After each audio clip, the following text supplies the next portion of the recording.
परिवर्तन से संबंधित चर्चा चल रही है। पिछली क्लास में मुद्रास्फीति की विभिन्न किस्मों के अंतर्गत तीव्रता के आधार पर और कारणों के आधार पर चर्चा करते हुए मांगजन्य मुद्रास्फीति और लागतजन्य मुद्रास्फीति का जो कि वर्णन किया चित्र सहित, उसको आपने देखा और ये चीज महसूस की होगी कि जो मांगजन्य मुद्रास्फीति है वो मांग में परिवर्तन के कारण और लागतजन्य मुद्रास्फीति जो है वो पूर्ति पक्ष में या पूर्ति पक्ष की ओर से उत्पन्न होती है। इस प्रकार मांग के बढ़ने से कीमतों का बढ़ना और लागतों के बढ़ने से पूर्ति का कम होना मुद्रास्फीति को बढ़ावा देता है। और जब पूर्ति कम होती है तो कीमतें निश्चित तौर पर बढ़ती है। पूर्ति में जो कमी हुई है वो कमी लागतों में वृद्धि के कारण, जिससे कीमतों का बढ़ना निश्चित है। साथ में हमने ये देखा कि लागत में जो वृद्धि है वो अलग अलग प्रकार के कारणों के कारण होती है, जिसमें क्रूड तेल के भावों की कीमतों में वृद्धि जैसे कि 1973, 78 और 90 में हुई थी। विदेशों से आने वाले कच्चे माल की कीमतों में वृद्धि के कारण या जो मजदूर हैं वो अपनी मजदूरी को बढ़वाने में सक्षम होने के कारण कच्चे माल की कीमतों में वृद्धि, बिजली की दर में वृद्धि और भी बहुत सारे कारण माने गए थे। इसके साथ ही अभी हाल ही के वर्षों की बात करते हैं तो कृषिगत उत्पादन में जो कच्चा माल है जो कि खेती से हमें प्राप्त होता है उसकी लागत में वृद्धि होने के कारण जो वस्तु की कीमतों में वृद्धि हुई है उसके कारण खाद्य मुद्रास्फीति भी हुई है।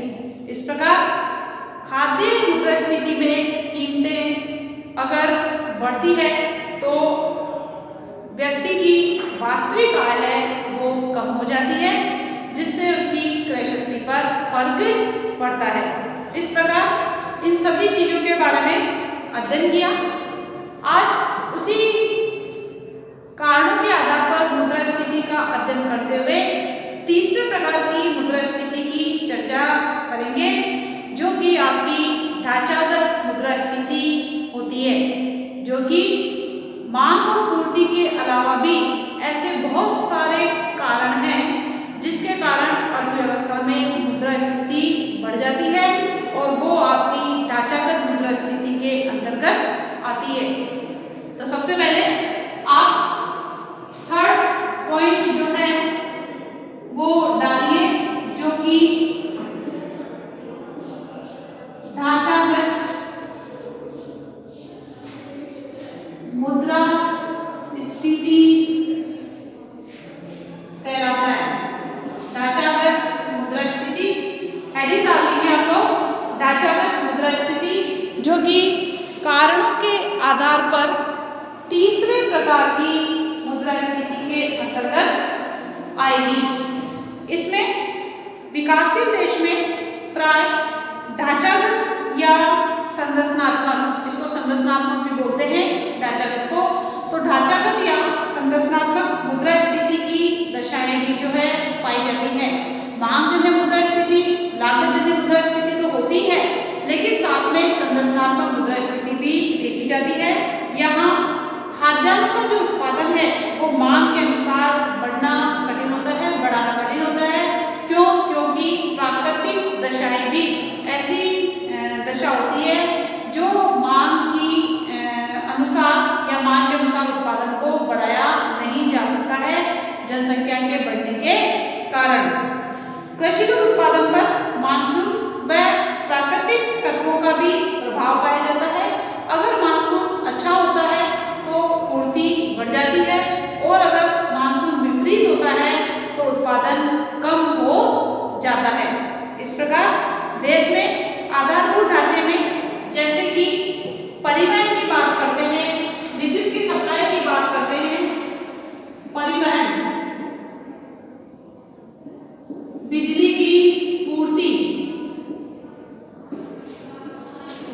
की पूर्ति, ये ऐसे तत्व हैं जो मांग और पूर्ति के कारण नहीं, और बहुत सारे तत्व हैं जिनके कारण अर्थव्यवस्था में मुद्रास्फीति बढ़ती है, ये आते हैं। इसके अलावा और भी कई प्रकार की रुकावटें पाई जाती है जिससे उत्पादन उस अनुसार नहीं हो पाता है जिस हिसाब से होना चाहिए। कई प्रकार की संस्थागत कठिनाइयां हो गई, जैसे भूमि सुधारों के अभाव, भू स्वामित्व का पुराना स्वरूप, ये भी उत्पादन को बढ़ाने में बाधा उत्पन्न करता है। उत्पादन उस हिसाब से नहीं हो पाता है भूमि सुधारों के अभाव, भूमि सुधारों के काम पूरे न होने के कारण, भूमि सुधार से संबंधित जो भी उपाय हैं उनको पूरा लागू न करने के कारण इस प्रकार के संस्थागत कठिनाइयां भी उत्पन्न हो जाती है। टेक्नोलॉजिकल पिछड़ापन, तकनीकी दृष्टि से हम कैसे हैं, पिछड़े हुए हैं, तो तकनीकी पिछड़ापन, विकसित देशों की तुलना में हमारी टेक्नोलॉजी पुरानी है, घटिया है, परंपरावादी है, हम उसी पुरानी टेक्नोलॉजी से जो है बंधे पड़े हैं अभी भी, और साथ में सामाजिक, राजनीतिक व आर्थिक ढांचा विकास के मार्ग में साधक ना होकर बाधक या बाधा बनता है। देश का सामाजिक विकास, देश का आर्थिक विकास, देश का जो है राजनीतिक विकास जो है, ढांचा जो है वो विकास में बाधा पहुंचाता है। फलस्वरूप अर्थव्यवस्था में उत्पादन उस मात्रा में नहीं हो पाता है जिस मात्रा में होना चाहिए। इसके अलावा प्रशासनिक बाधाएं भी जो होती है वो भी प्रशासन की तरफ से उस प्रकार की सुविधाएं नहीं दी जाती है, या प्रशासन उस प्रकार के बारे में नई सुविधाएं दे पाता है, जिससे प्रशासनिक सुविधाओं के अभाव के कारण भी जो है अर्थव्यवस्था में कीमतें बढ़ जाती है उत्पादन के अभाव के कारण।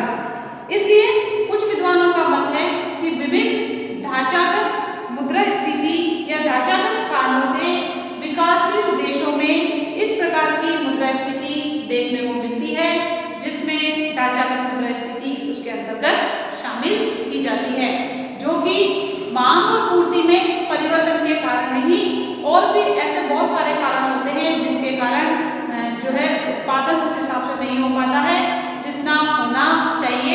इसमें मैंने आपको बताया है परिवहन के साधनों का अभाव हो गया, बिजली की पूर्ति में या बिजली की पूर्ति पूरी तरह से नहीं होना है, तकनीकी पिछड़ापन हो गया, प्रशासनिक सुविधाएं या प्रशासनिक बाधाएं आ गई, प्रशासनिक सुविधाओं का अभाव हो गया, प्रशासनिक सुविधाओं का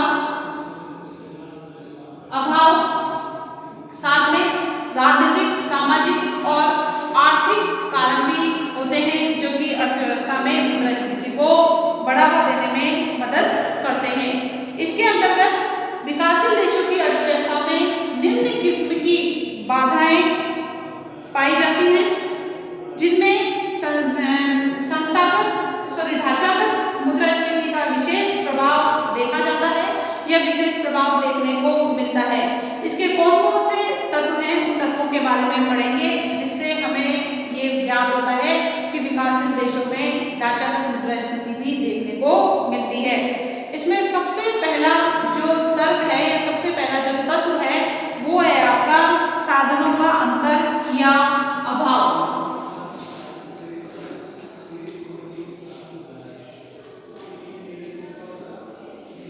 फर्स्ट डालिए साधनों का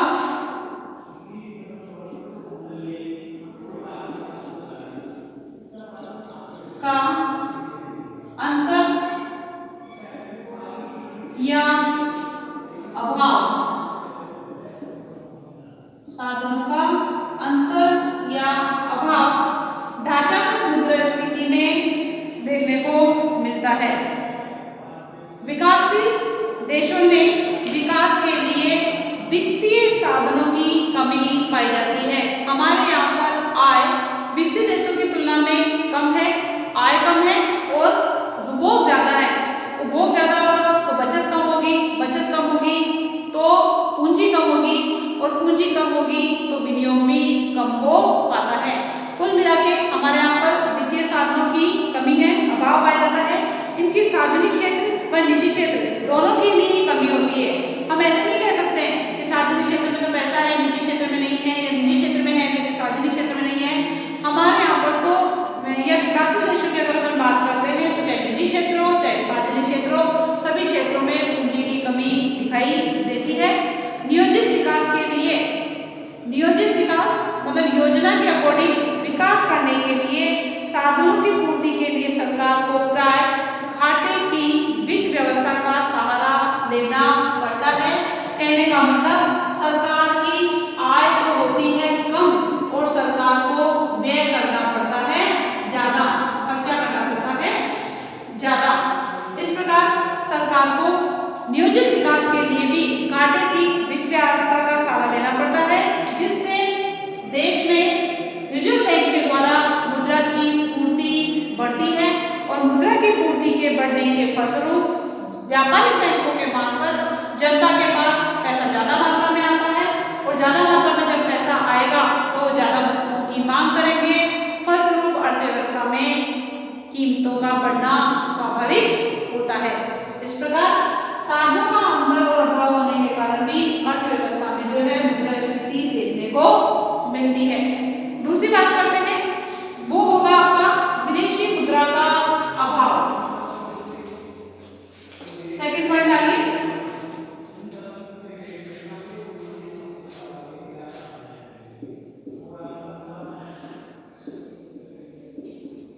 विदेशी मुद्रा का अभाव।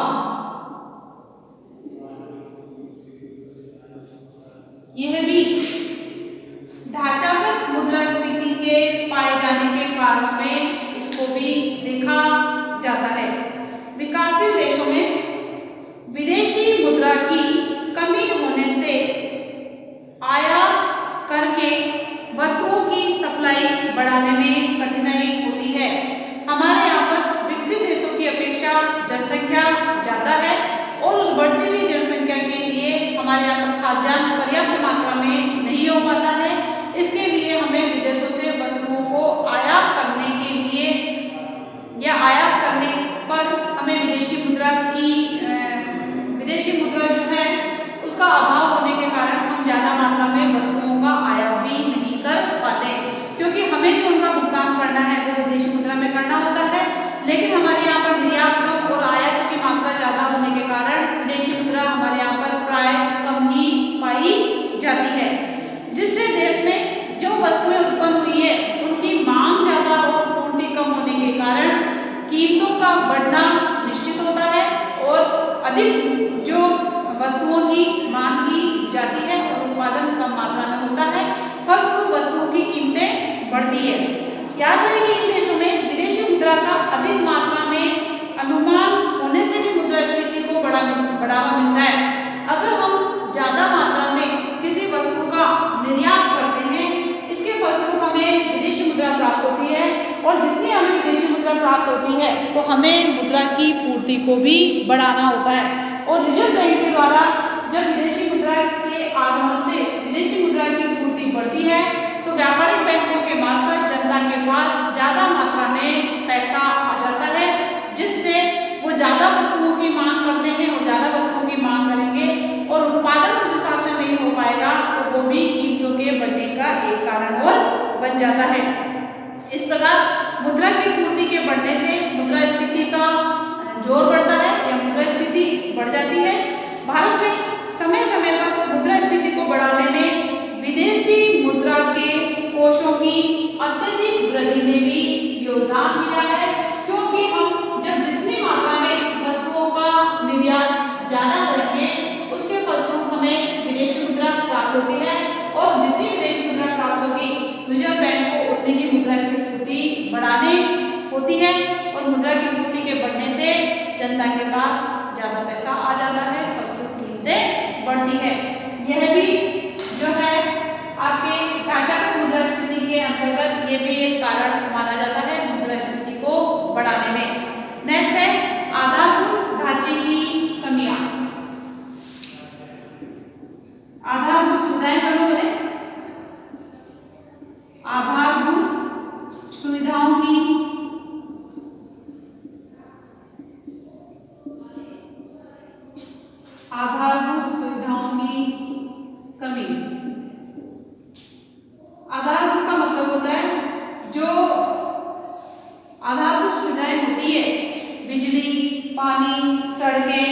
परिवहन, ये सभी आधारभूत सुविधाओं के अंतर्गत शामिल की जाती है। तो बिजली की कमी, परिवहन की सुविधाओं का अभाव, इन सब के कारण भी जो है अर्थव्यवस्था में आर्थिक विकास व उत्पादन के बढ़ने में बाधा पहुंचती है।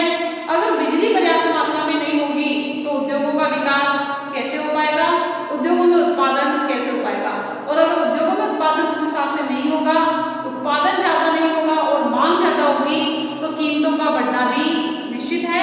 इस प्रकार उत्पादन कम और मांग ज़्यादा होने से कीमतें बढ़ेगी, और कीमतें बढ़ेगी तो महंगाई बढ़ेगी, और महंगाई बढ़ेगी तो आपकी मुद्रास्फीति को भी बढ़ावा मिलता है। इस प्रकार अर्थव्यवस्था में आधारभूत सुविधाओं की कमी के अंतर्गत सड़कें, परिवहन सुविधाएं, बिजली की सुविधा, इन सभी का ना होना, सड़कें, परिवहन सुविधा, बिजली की सुविधाओं,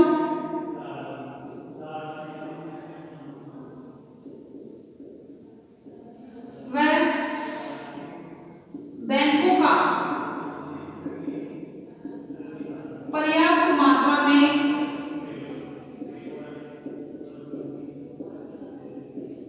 ना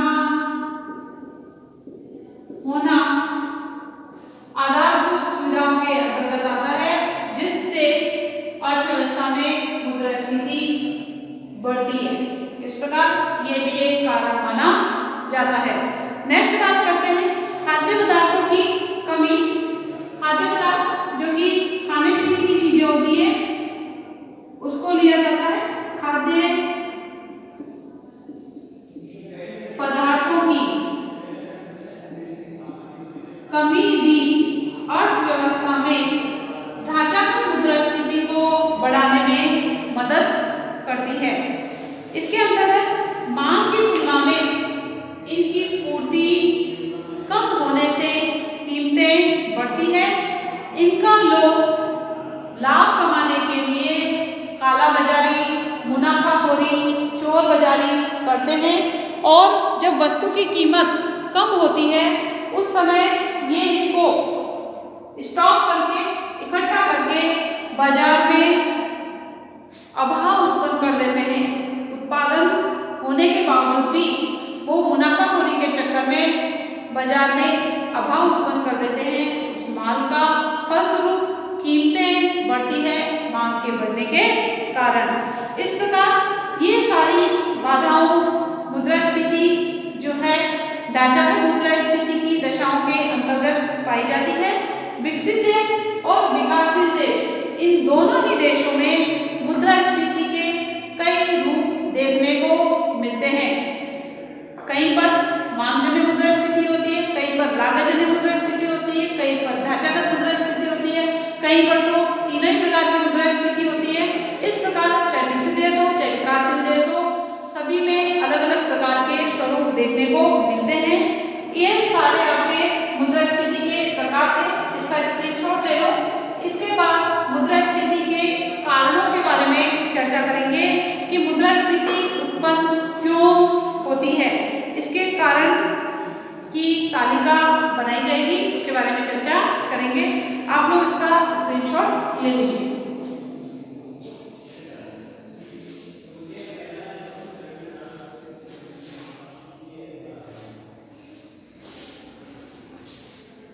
अब यहाँ पर जो मुद्रास्फीति के प्रकार पड़े हैं, इन मुद्रास्फीति के प्रकार के बाद ये मुद्रास्फीति होती किन कारणों से है, ऐसे कौन कौन से कारण हैं जिससे अर्थव्यवस्था में स्थिरता की स्थिति अस्थिरता की स्थिति में बदल जाती है, इसके बारे में चर्चा करेंगे। तो सबसे पहले आप हेडिंग डालिए मुद्रास्फीति के कारण।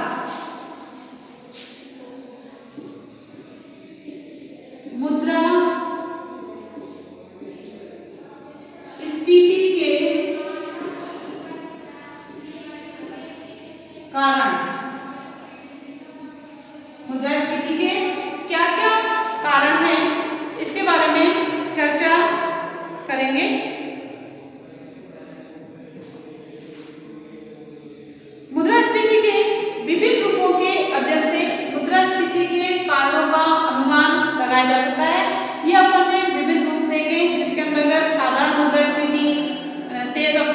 मुद्रास्फीति, अत्यधिक तेज रफ्तार वाली मुद्रास्फीति जो कि तीव्रता के आधार पर थी। कारणों के आधार पर बात करते हैं तो मांगजन्य मुद्रास्फीति, लागतजन्य मुद्रास्फीति, ढांचागत मुद्रास्फीति, ये सारे कारण देखें। इनको देखकर मुद्रास्फीति के कारणों का पता या अनुमान लगाया जा सकता है। इनका विवरण इस प्रकार से है। फर्स्ट है आपका मुद्रास्फीति मूलतः एक मौद्रिक तथ्य होती है। मौद्रिक का मतलब होता है मुद्रा के रूप में। मिल्टन फ्रीडमैन जो कि प्रसिद्ध अर्थशास्त्री हैं, उनके अनुसार मुद्रास्फीति सर्वत्र एवं सदैव एक मौद्रिक तथ्य होती है जो कि मुद्रा के रूप में मानी जाती है। तो मुद्रास्फीति के कारणों में सबसे पहला जो कारण है वो लिखिए, मुद्रास्फीति मूलतः एक मौद्रिक तथ्य होती है। यहाँ पर डालिए इसको, इधर यहाँ हेडिंग डालिए, मुद्रा स्फीति के कारण। एग्जाम में क्वेश्चंस आते हैं कि मुद्रास्फीति का अर्थ बताते हुए, अर्थ व इसके प्रकार बताते हुए मुद्रास्फीति के कारणों का उल्लेख और साथ में इसको दूर करने के उपाय भी बताइए। ये आपको 20 नंबर का क्वेश्चन एग्जाम में बनता है। फर्स्ट कारण है आपका मुद्रास्फीति मूलतः एक मौद्रिक तथ्य होती है। लिखिए, मुद्रास्फीति मूलतः एक मौद्रिक तथ्य होती है। ये आपका पॉइंट है। मुद्रास्फीति मूलतः एक मौद्रिक तथ्य होती है।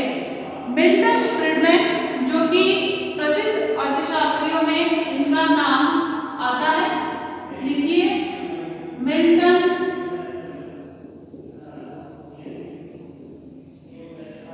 फ्रीडमैन। मिल्टन फ्रीडमैन जो है, उनके अनुसार मुद्रास्फीति सदैव एवं सर्वत्र, सर्वत्र का मतलब होता है सभी जगह, सदैव का मतलब होता है हमेशा। तो मुद्रास्फीति हमेशा और सभी जगह एक मौद्रिक तथ्य होती है। मिल्टन फ्रीडमैन के अनुसार, मिल्टन फ्रीडमैन के अनुसार मुद्रास्फीति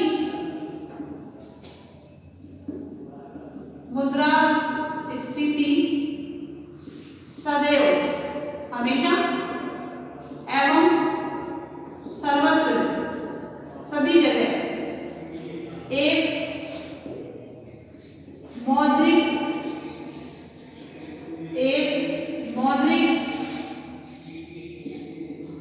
तथ्य होती है।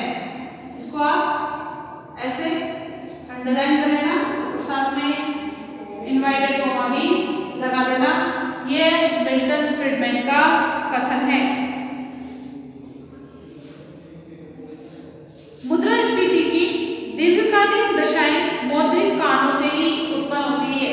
अगर अर्थव्यवस्था में मुद्रास्फीति लंबे समय तक देखने को मिल रही है, यानी कीमतों का लगातार बढ़ना दीर्घकाल तक जारी है, तो वो उत्पन्न होता है मौद्रिक कारणों से। कौन से कारणों से? मौद्रिक कारणों से। और मौद्रिक कारणों के अंतर्गत आता है मुद्रा की मात्रा में वृद्धि या मुद्रा की पूर्ति में वृद्धि। इसके कारण आता है मुद्रा की पूर्ति में वृद्धि के कारण। अगर अर्थव्यवस्था में दीर्घकालीन मुद्रास्फीति देखने को मिल रही है, तो उसका जो मेन कारण है वो मौद्रिक कारण है, यानी मुद्रा की पूर्ति का बढ़ना। और मुद्रा की पूर्ति का बढ़ना रिजर्व बैंक के मार्फत होता है। ऐसा विकसित और विकासशील दोनों प्रकार के देशों में पाया जाता है। कौन सा? मुद्रा की पूर्ति के बढ़ने के कारण दीर्घकालीन जो मुद्रास्फीति आपको देखने को मिलेगी वो विकसित देश और विकासशील देश दोनों ही देशों में देखने को मिलती है। हम पहले बता चुके हैं कि भारत जैसे विकासशील देश की अगर अपन बात करते हैं तो वहां पर योजना काल में जो पंचवर्षीय योजनाएं अपनाई जाती है उसमें मुद्रा की पूर्ति M1 व M3 जो कि संकीर्ण मुद्रा व विस्तृत मुद्रा जिसको बोलते हैं इसकी पूर्ति में अत्यधिक वृद्धि हुई है। पूर्ति में क्या हुई है? वृद्धि हुई है। अब ये मैंने आपको बता दिया M1 में किस किस चीजों को शामिल किया जाता है, M3 में किन किन चीजों को शामिल किया जाता है, ये चीजें आपकी हो चुकी है जिसमें जनता के पास करेंसी, बैंकों के पास मांग जमाएं, पोस्ट ऑफिस के पास जमाएं, रिजर्व बैंक के पास अन्य जमाएं, इन सभी चीजों को मिलाकर M1 और M3 को बनाया जाता है। तथा मुद्रा की पूर्ति तो बढ़ गई लेकिन राष्ट्रीय उत्पादन में उस हिसाब से वृद्धि नहीं हो पाती है। फलस्वरूप अधिक मुद्रा कम उत्पादन का पीछा करती है और अधिक मुद्रा जब कम उत्पादन का पीछा करेगी तो कीमतें बढ़ती है और वो कीमतें कम समय के लिए नहीं दीर्घकालीन बढ़ती चली जाती है। परिणाम स्वरूप योजना काल में कीमत स्तर काफी बड़ा है। सभी वस्तुओं की कीमतों में वृद्धि देखने को मिलती है लेकिन वस्तुओं की कीमतों में तो वृद्धि हो रही है लेकिन उत्पादन मांग के अनुसार या आवश्यकता अनुसार बढ़ा पाना मुश्किल हो पा रहा है जिससे अधिक मुद्रा कम माल का पीछा करती है। यानी मुद्रा खर्च करने के लिए तो ज्यादा है लेकिन माल हमारे पास कम है, फलस्वरूप कीमतों में बढ़ना तय होता है। लेकिन सार्वजनिक व्यय की पूर्ति के लिए सरकार भी जो है घाटे की वित्त व्यवस्था का सहारा लेती है। सरकार आय से जब ज्यादा पैसा खर्च करती है तो घाटे की वित्त व्यवस्था का स्वरूप उत्पन्न होता है। फलस्वरूप रिजर्व बैंक के द्वारा मुद्रा की पूर्ति को और ज्यादा मात्रा में बढ़ाना पड़ता है। इस प्रकार भारत में घाटे के बजट, मुद्रा की बढ़ती हुई पूर्ति व वास्तविक राष्ट्रीय आय या उत्पादन का कम होना या धीमी गति से होना अर्थव्यवस्था में मुद्रास्फीति का उत्पन्न करना या अर्थव्यवस्था में मुद्रास्फीति के दुष्चक्र को स्टार्ट करने के समान है जिसमें घाटे का बजट हो जाता है, उत्पादन का उस हिसाब से नहीं बढ़ना होता है और साथ में जो है सार्वजनिक व्यय में लगातार वृद्धि होती चली जाती है। फलस्वरूप धीमी गति से उत्पादन होगा, इससे अर्थव्यवस्था में मुद्रास्फीति उत्पन्न हो जाती है जिसका प्रबल प्रभाव मुद्रास्फीति के रूप में प्रकट हुआ है। और ये मुद्रास्फीति जो होती है अल्पकालीन नहीं दीर्घकालीन यानी लंबे समय तक देखने को मिलती है जिससे अर्थव्यवस्था में ये स्थिति उत्पन्न हो जाती है। इस प्रकार मुद्रास्फीति मूलतः एक मौद्रिक तथ्य यानी मुद्रा की पूर्ति में वृद्धि के कारण या मुद्रा की मात्रा में वृद्धि के कारण सार्वजनिक व्यय में वृद्धि, गैर योजनागत व्यय में वृद्धि, घाटे के बजटों में या घाटे के बजट के कारण, इन सभी कारणों से मुद्रा की पूर्ति तो बढ़ जाती है लेकिन उत्पादन उस हिसाब से नहीं बढ़ पाता है जिससे अर्थव्यवस्था में दीर्घकालीन मुद्रास्फीति देखने को मिलती है। और दीर्घकालीन मुद्रास्फीति जो उत्पन्न होती है वो उत्पन्न होती है आपके मौद्रिक कारणों के कारण, मुद्रा की मात्रा में या मुद्रा की पूर्ति में वृद्धि के कारण। इस प्रकार ये मुद्रास्फीति के कारणों के अंतर्गत आज एक ही कारण पढ़ेंगे। नेक्स्ट क्लास में और कारणों के बारे में विस्तृत रूप से चर्चा की जाएगी।